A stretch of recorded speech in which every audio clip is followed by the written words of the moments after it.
नमस्कार मेरे प्यारे दोस्तों। मैं यहाँ पर आपको कुछ बातें बताने जा रहा हूँ और एक साधिका का ऑडियो भी सुना रहा हूँ। भक्ति साधना से जितने भी जुड़े हुए साधक हैं उनके अंधविश्वास को तोड़ने जा रहा हूँ। वो ये समझते हैं कि हम भक्ति साधना कर रहे हैं, क्या वो अच्छी हो रही है, नहीं हो रही है, और क्या भक्ति साधना बेकार की बात है। तो मैं तुम्हें बताने जा रहा हूँ, जो तुम भक्ति साधना कर रहे हो वो बिल्कुल बेकार की बात है। कुछ एग्जाम्पल देके बता रहा हूं जिन संतों ने भक्ति साधना करके परमात्मा को पाया है, और तुम जहां खड़े हो वहां वो बेकार की बात क्यों है, इसको मैं इस वीडियो में समझा रहा हूं। अगर आप भक्ति साधना से जुड़े हैं या आप भक्त हैं तो आप इस वीडियो को जरूर देखें, ताकि आपको अपने जीवन के बारे में और अपनी साधना के बारे में अच्छे से चीजें क्लियर हो जाए, है ना। सत्य को पाना है तो सत्य को जानना भी जरूरी है और अपने भीतर बैठे सत्य को समझना है। तो साधिका की ऑडियो चला रहा हूं, उसे आप सुने। प्रणाम गुरु जी। मेरा आपसे ये प्रश्न है कि क्या भक्ति मार्ग झूठ पे खड़ा है?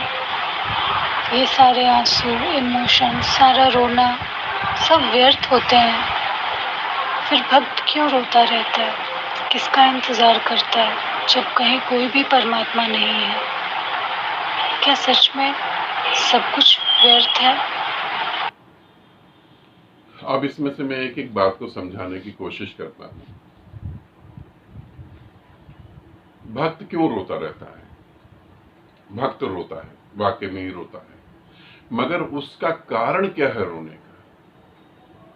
कि वो परमात्मा को याद करता है इसलिए रोता है। हम सभी को ये पता है कि परमात्मा को याद करके भक्त बहुत रोता है, याद आती है, आत्मा रोती है, तड़पती है, ये सारा कुछ होता है। भक्त ऐसा करता है और वो ये भी कहता है कि परमात्मा या गुरु इस रोने को महसूस कर रहा होगा, ऐसा हम समझते हैं। ऐसा हमें समझाया गया ढोंगी संतों ने और बेकार के धर्म ग्रंथों ने, ऐसा हमें समझाया गया है। भक्त क्यों रोता है? भक्त परमात्मा को पाने के लिए नहीं, अपनी लाचारी पे रोता है। भक्त अपनी लाचारी पे, अपनी बेबसी पे रोता है। भक्त चाहता है कि मैं अपने परमात्मा के साथ एक हो जाऊं, मगर वो एक होने के लिए जो कदम उठाना है उसकी शक्ति नहीं जुटा पाता। मीराबाई की बात करते हैं। मीराबाई ने कृष्ण से प्रेम करा, मीराबाई ने वो शक्ति पैदा करी, कदम उठाया। मीराबाई का जीवन कोई सरल जीवन नहीं था, बहुत बेइज्जती हुई, बहुत इंसल्ट हुई, जितनी हो सकती थी एक स्त्री की। एक स्त्री कृष्ण को पाने के लिए पागल हो गई बिल्कुल। मीराबाई की शादी भी कर दी, वो फिर भी नहीं उसे चैन पड़ा, फिर भी वो कृष्ण में डूबी रही और कृष्ण कृष्ण करती रही, नाचने लगी सड़कों पे, रोती थी वो। ऐसा नहीं मीराबाई नहीं रोती थी, मीराबाई रोती थी, सड़कों पे नाचती थी, साधुओं के साथ बात करती थी। अब मीराबाई को समझो और अब अपनी भक्ति को समझो। तुम कब सड़कों पे नाचे हो? तुम्हारे अंदर इतनी हिम्मत है कि तुम परमात्मा के लिए, गुरु के लिए पागल होकर सड़कों पे नाच रहे हो? मीरा की भक्ति को मैं भक्ति कह सकता हूं, तुम्हारी भक्ति को मैं भक्ति कहां से कह दूंगा? तुम घर में बैठ के रो रहे हो, तुम मंदिर में बैठ के रो रहे हो, वो रो किस लिए रहे हो? तुम थोड़ा सा सोचो, किस लिए रो रहे हो? तुम हिम्मत नहीं जुटा पा रहे हो। तुम कभी साधु संतों के साथ एक हो गए? तुमने क्या करा? तुम्हारा रोना एक लाचारी है, मजबूरी है तुम्हारा रोना। तुम्हारे पास वो ताकत नहीं है जो मीराबाई के पास ताकत थी, जो कबीर के पास ताकत थी, वो तुम्हारे पास नहीं है। अब तुम्हारी भक्ति को क्या कहा जाएगा? सोचो तुम, क्या कहा जाएगा?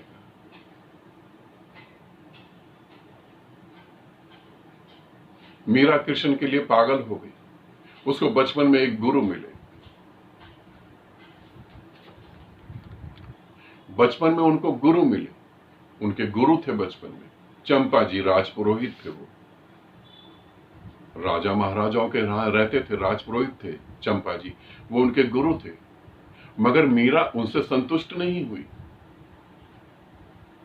तुम्हारी भक्ति में पंडित तुम्हें संतुष्ट कर देते हैं, तुम्हारी भक्ति में ग्रंथ तुम्हें संतुष्ट कर देते हैं।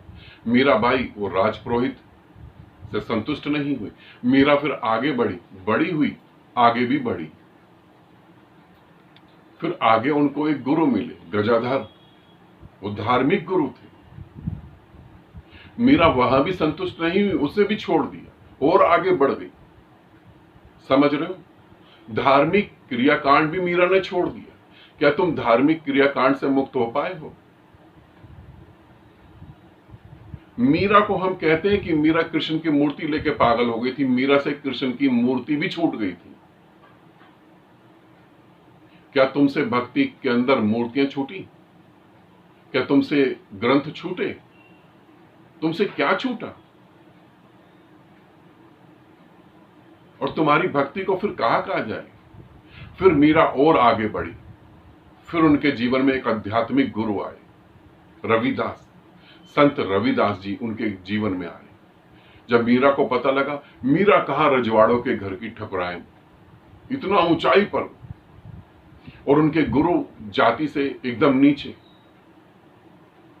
मगर मीरा भागी, उनके पांव में पड़ी, सब कुछ छोड़ दिया। तुम अपने गुरु के लिए रोते हो, तुमने अपने गुरु के लिए क्या छोड़ दिया? क्या तुमने करा? तुम्हारी भक्ति है कहां पर?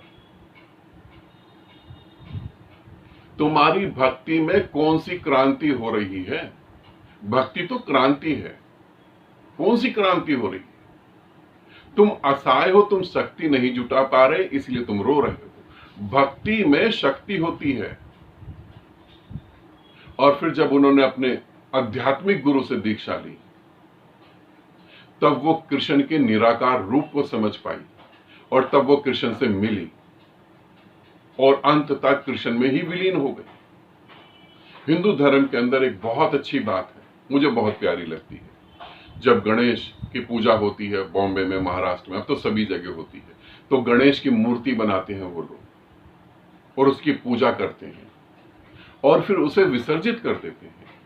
दुर्गा की मूर्ति बनती है और दुर्गा की पूजा होती है, नाचते हैं, गाते हैं, बहुत कुछ होता है, बहुत इंजॉय करते हैं वो लोग।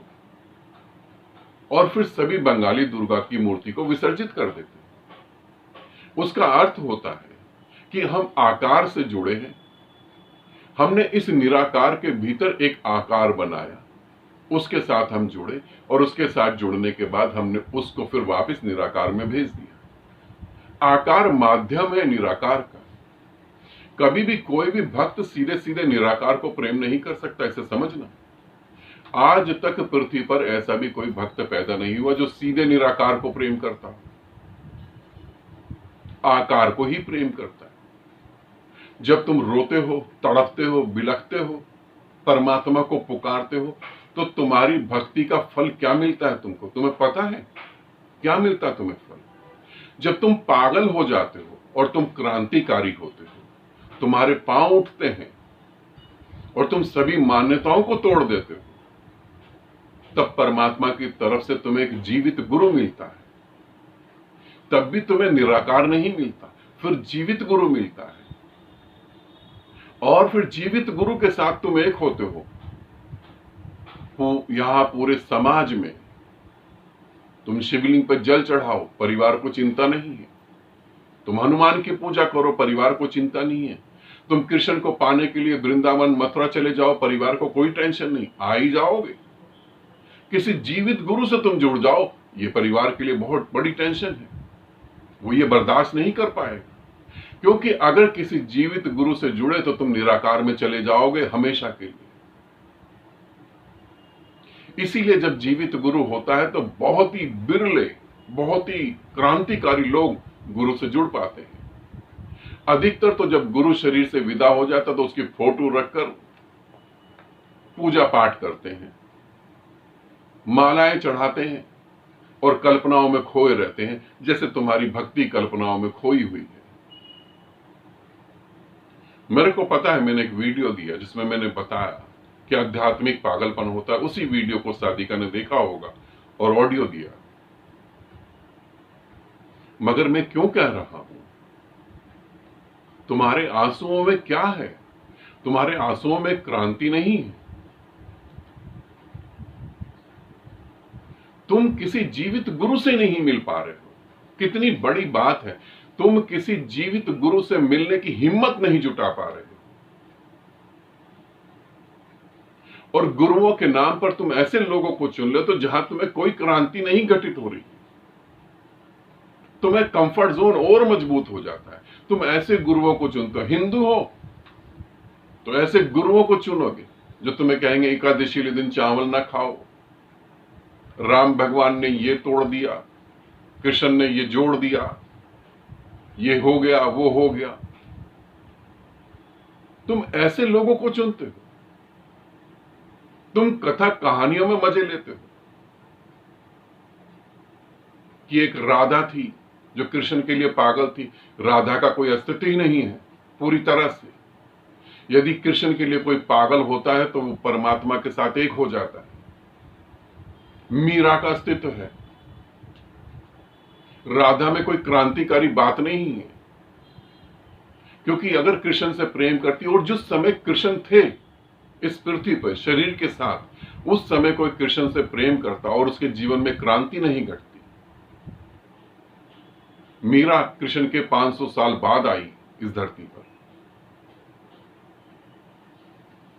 और जो अध्यात्म को और भक्ति को जानना चाहते हैं वो मीरा को समझते हैं, राधा को नहीं। जो टाइम पास करना चाहते हैं वो राधा को समझते हैं। तुम कहां पर हो? यदि मैं तुम्हारी भक्ति देखूं तो तुम्हारी भक्ति को मैं क्या कहूंगा कि तुम भक्ति में हो। भक्ति झूठ नहीं है, भक्ति पागलपन नहीं है। जो तुम कर रहे हो वो पागलपन है,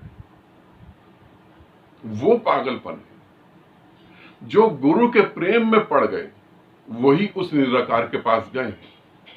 पूरा इतिहास इस बात का गवाह है। जो गुरु के प्रेम में पड़े वही उस पार गए, वही निराकार में विलीन हुए। और जो मूर्तियों को अपनी छाती से लगाकर बैठे हैं वो अपने कंफर्ट जोन को मजबूत करके बैठे, उनको कुछ भी नहीं होने वाला। रामकृष्ण परमहंस जब तक मूर्ति के साथ थे तब तक थे। जब उनके गुरु मिले तब उनको पता लगा मां काली का रूप क्या है। ये तो मनुष्य द्वारा निर्मित करी मूर्ति है, इसकी कोई ज्यादा वैल्यू नहीं है। मगर जब वो अपने गुरु से मिले और निराकार के प्रति उन्होंने सर झुकाया और देखा कि सब जगह निराकार है, तब उन्होंने उस निराकार को मां काली कहा। मीरा ने उसको कृष्ण कहा। तुम्हारी भक्ति को मैं क्या कहूं? तुम्हारी भक्ति में कहीं क्रांति नहीं दिख रही, बेबसी दिख रही, लाचारी दिख रही है। तुम हिम्मत ही नहीं जुटा पा रहे, तुम घबराए हो, डरे हुए हो, तुम संतुलन बना रहे हो जो संतुलन कभी बना नहीं। तुम सोचो, मुझसे पूछने से तो अच्छा है कि तुम सोचो कि तुम भक्त हो या डरपोक हो। क्या हो तुम? तुम्हारी सारी भक्ति का फल परमात्मा एक जीवित गुरु के रूप में तुम्हें देता है, क्योंकि तुम्हारे भ्रम, तुम्हारे धोखे गुरु ही तोड़ सकता है। तुम्हारी कल्पनाएं, तुम्हारे धोखे, तुम्हारी मन की चालबाजी, कोई भी ग्रंथ इस पृथ्वी पर ऐसा नहीं है जो वो तोड़ पाए। मजबूरी में तुम ग्रंथ पकड़ के बैठे हो, मजबूरी में बस कथा कहानियों में अपना टाइम बर्बाद कर रहे हो। परमात्मा के लिए हृदय रोता है। कौन सा परमात्मा? तुमने कौन सा परमात्मा देख लिया जो उसके लिए हृदय रोता है? किसे कह रहे हो तुम परमात्मा? इस पृथ्वी पर कोई भी परमात्मा नहीं है। जो भी शरीर है उन्होंने परमात्मा को पाया है, परमात्मा नहीं। परमात्मा तो कुछ और है। तुमने कहां से कह दिया परमात्मा के लिए आंख में आंसू आते हैं? कैसे तुम निराकार को देख सकते हो? कैसे तुम निराकार को पूज सकते हो? कैसे तुम निराकार के लिए रो सकते हो? तुम तो अपने अहंकार से ही मुक्त नहीं हो पा रहे। भक्ति क्रांतिकारी है। भक्ति के अंदर शक्ति होती है, खोखली नहीं होती। और ये बात जो मैं तुम्हें कह रहा हूं, मैं तुम्हें कह रहा हूं, इस पृथ्वी पर और कोई गुरु तुम्हें ये कहेगा नहीं। उसको भी डर है कहीं तुम भाग ना जाओ, कहीं तुम जूता ना मार दो। उसको भी अपनी इज्जत बचानी है, उनको अपनी गिनती बढ़ानी है। इसीलिए कोई वो सत्य नहीं कह पाएगा जो तुम समझ रहे हो। सत्य तो यही है कि तुम्हारी भक्ति, तुम्हारा मन तुम्हें धोखा दे रहा है, और कुछ भी नहीं है, और कुछ भी नहीं। यही सत्य है। और यदि तुम्हारी भक्ति में कुछ बात होती तो तुम्हारे अंदर क्रांति घटती, तुम गुरु से मिलते, और गुरु से मिलके तुम निराकार में जाते। मन बहुत चालाक है, अपने मन को समझो। क्या भक्ति झूठ है? भक्ति झूठ नहीं है। क्या भक्ति ढोंग है? भक्ति ढोंग नहीं है। जो तुम कर रहे हो वो भक्ति नहीं है, मैं ये कह सकता हूं बस, क्योंकि वो भक्ति नहीं है जो तुम कर रहे हो। मेरे भीतर भी प्रेम था गुरु के प्रति, मेरे भीतर भी भक्ति थी, और मुझे गुरु नहीं मिल रहा था। मैं फांसी पे लटकने को तैयार हो गया था। मैंने फांसी का फंदा बना लिया, सब कुछ कर लिया। वो तो मैं स्टूल से गिर गया, फांसी नहीं लग पाई, और मेरे पापा ने मुझे पकड़ के मारा, और वो रोने लगे कि तू क्या कर रहा है, क्योंकि घर का मैं उस समय इकलौता बेटा था। मगर मुझे अपने पिता के आंसू नहीं दिख रहे थे, मुझे दिख रहा था मेरा गुरु नहीं मिल रहा, मुझे कोई मार्गदर्शन नहीं मिल रहा जो मेरे को मार्ग दिखाए। और अगर मेरे जीवन में मेरा गुरु ही नहीं मुझे मिल रहा, तो मैं ये जीवन जी के करूंगा क्या? किस लिए जी रहा हूं मैं? शादी कर लूंगा, पढ़ लूंगा, जॉब करूंगा, बच्चे पैदा कर दूंगा, उनकी शादी करूंगा और मर जाऊंगा, यही बस। और ये तो कई बार हो चुका ना, इसी को मैं क्यों दोहराऊं? जिसके लिए धरती पे आया हूं, जब वही नहीं मिल रहा है तो मैं यहां जीऊंगा क्यों? मैं जीऊंगा क्यों? तुम्हारे भीतर ऐसा पैदा हुआ प्रश्न? नहीं हुआ। यदि होता तो तुम कदम उठाते। तुम्हारे कदम नहीं उठ रहे, और तुम्हारे कदम भी उठते हैं तो उसमें इतनी मोटी मोटी जंजीरें, बेड़ियां बंधी हैं, तुम 4 कदम ही चल सकते हो, वापिस परिवार खींच लेता तुम।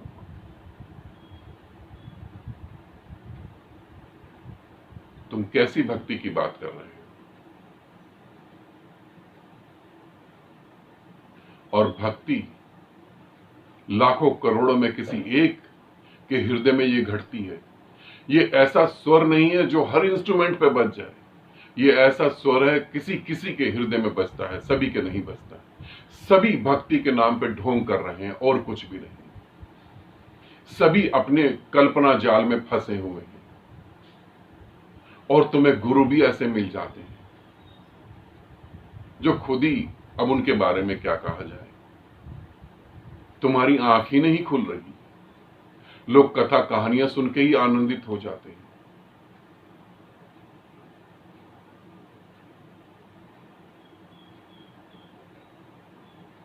लोग कृष्ण को प्रेम करते हैं, वृंदावन मथुरा भाग रहे हैं पागलों की तरह। वृंदावन और मथुरा में जो रह रहे हैं उन्हें तो कृष्ण अभी तक नहीं मिल पाए। तुमको कहां से मिल जाएंगे कृष्ण? और कृष्ण ने क्या वहां पर फ्लैट ले रखा है, रजिस्ट्री करवा रखी है, वहीं रहते हैं क्या वो? तुम्हारी भक्ति को मैं भक्ति नहीं मान सकता, बाकी लोग मानते होंगे, मेरे को नहीं लगता। भक्ति जैसा वहां कुछ भी नहीं है। वो आध्यात्मिक पागलपन है बस, और यही कहूंगा, और कुछ भी नहीं। मुझे पता है ये वीडियो देखकर तुम्हें अच्छा नहीं लगेगा, मगर जो सत्य है वो सत्य है। आनंदित रहो, सदा खुश रहो। बहुत बहुत प्रेम आप सभी को।